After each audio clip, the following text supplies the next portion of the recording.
you play Harvest Moon, Farmville, you sort of play God. You're the God that is controlling the main character, controlling what plants to grow, what animals to feed.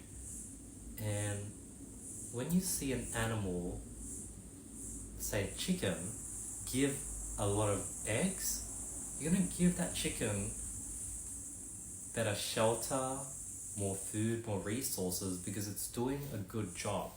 I think the same thing applies with life. God, the universe, just like how your goal as God of the game is to sort of make the game last as long as possible, build your resources, grow your farm, get it as big as possible, make it the best farm possible. The universe, this simulation wants the same thing. It wants to push our society, our universe, our world as long as possible, make it as flourishing as possible, and have it have the most resources as possible. So what the universe is going to do is it's going to see people that are doing a good job and give that person, that group of people more resources. So for example, let's say I really listen to the universe and the universe is like, dude, work as hard as possible, provide as much value as possible, help as many people as possible, and trust me, if you do that, I'm going to give you everything you ask for. That's sort of how manifestation works. Now you might ask, okay, then how come they're like evil people that do bad things, yet God hasn't punished them, the universe hasn't punished them?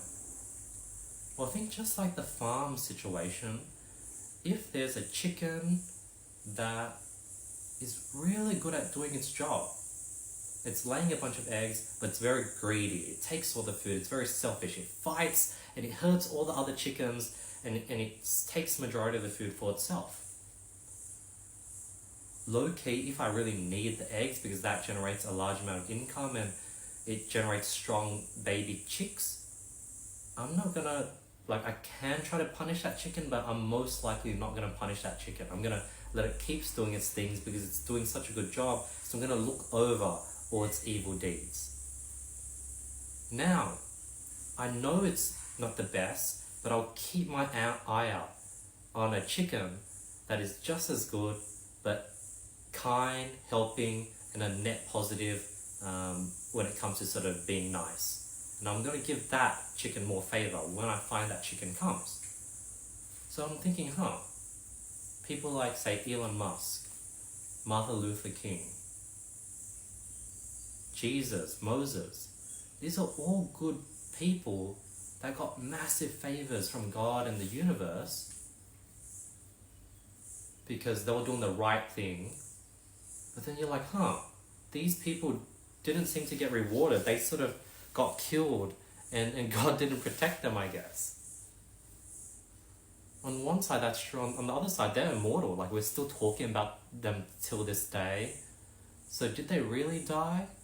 Or are they still alive? And two, maybe they didn't fully listen to God. Because if they fully did, I think they would have stayed alive. Like, I was watching this documentary of this guy named Daniel. He traveled all around the world, filmed and documented his whole journey. Very similar to me, where I vlog and I document my thoughts every single day. And he got hit with cancer at 29. I'm like, man, doesn't that suck?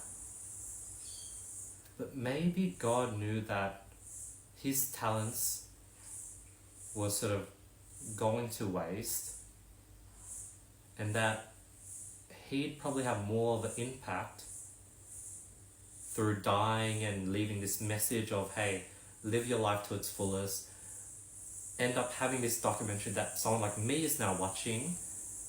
And the fact that he died in order for me to watch and learn that lesson was what was needed for me to really provide so much value in this world and really take every single minute not for granted. Like, here's the reason why God had him die, is so that I could watch that documentary and get that message for me to become the person that God is looking for. Maybe that's the reason that happened. Maybe the reason why Jesus, Moses, Martin Luther King died was so that it could inspire and push the world towards sort of the destination that would allow the universe to flourish the most and live for its longer. Like we're in a simulation, and a simulation pushes for the parallel universe that has the highest chance of survival. Now, on the other hand, okay, let's say if the universe saw some evil person, punish and kill that evil person. Well, that person is, like, for example, let's say, I don't know if it should, but let's say Bill Gates is evil. He can, if he kills Bill Gates, that's not going to motivate anyone. That's not going to leave. Like, Bill Gates isn't going to become like Martin Luther King, where he becomes this sort of symbol of hope for people. So killing Bill Gates would just be a waste. Rather, you can keep him alive, have him continue to employ thousands of people through Microsoft, have him continue to do his philanthropy and find ways to get solar energy and turn waste poo into like clean, fresh drinking water. Like all these positive things he's doing, even though he might be sort of testing vaccines in Africa and maybe killing people or leading, people to be infertile. Like you hear all these conspiracies, and there's a good chance they might be true. Keeping Bill Gates alive in the simulation will provide much, much more good than killing him. So that's sort of why God and the universe keeps these elite people alive, because they keep things working despite, they might be, a lot of them are pedophiles, a lot of them are evil and wouldn't care about blowing up sort of a downtown area that is filled with poverty. But yeah, that's my 2 cents on what God, the universe is. And I think the conclusion is, if you truly listen to the universe, truly listen to God, He will give you an epic life. He will turn you into that protagonist,